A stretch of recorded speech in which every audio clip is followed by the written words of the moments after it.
Hey kids, this is Princess Readalong from Kids Reading Corner 207.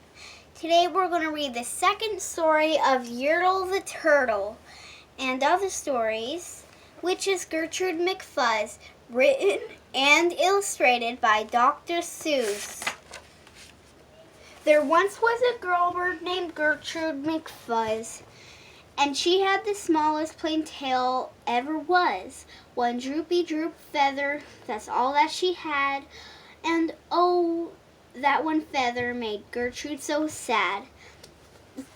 For there was another bird that she knew, a fancy young birdie named Lolly. And instead of one feather behind, she had two. Poor Gertrude, whenever she happened to spy Miss Lolly flying by in the sky, she got very jealous. She frowned and she pouted. Then one day she got awfully mad and she shouted, This just isn't fair. I have one and she has two. I must have a tail just like Lolly." So she flew to her uncle, a doctor named Dake, whose office was high in a tree by the lake, and she cried, "Uncle Doctor, oh please, do you know of some kind of pill that will make my tail grow?"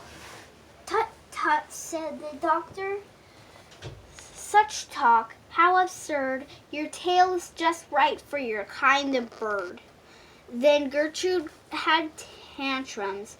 She raised in such a din that finally her uncle the doctor gave in, and he told her just where she could find such a pill, on a pilly-berry vine on the top of the hill. "Oh, thank you," chirped Gertrude McFuzz, and she flew right straight to the hill where the pillberry grew. Yes, there was a vine, and as soon as she saw it, she plucked off a berry and she started to gnaw it. It tasted just awful. It made her sick. But she wanted that tail, so she swallowed it quick. Then she felt something happen. She felt a small twitch, as if she had been tapped down below by a switch. And Gertrude looked around. She cheered. It was true. Two feathers, exactly like Lolly. Then she got an idea. "Now I know what I'll do. I'll grow a tail better than Lolly. These pills that grow feathers are working just fine." So she nibbled another off of the vine. She felt a new twitch, and then Gertrude yelled, "Whee! Miss Lola has just two.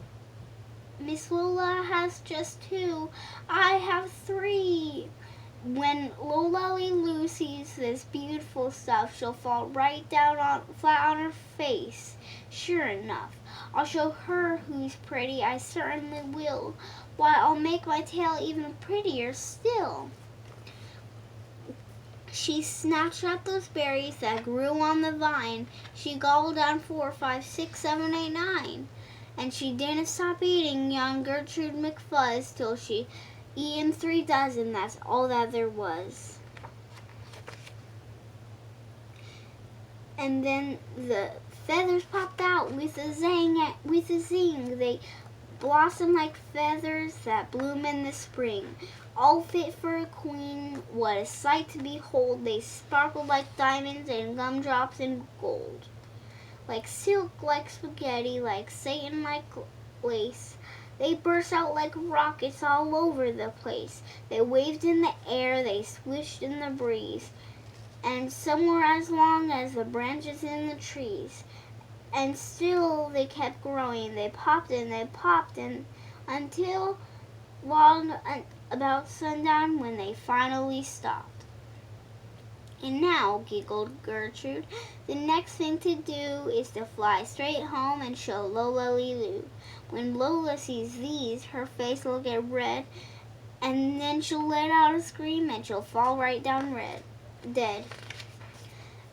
Then she spread out her wings to take off from the ground, But all of those feathers, she weighed 90 pounds.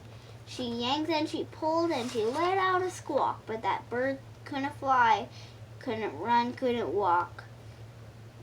And all through that night she was stuck on that hill, and Gertrude McFuzz might be stuck up there still, if her good Uncle Dake hasn't heard the girl yelp.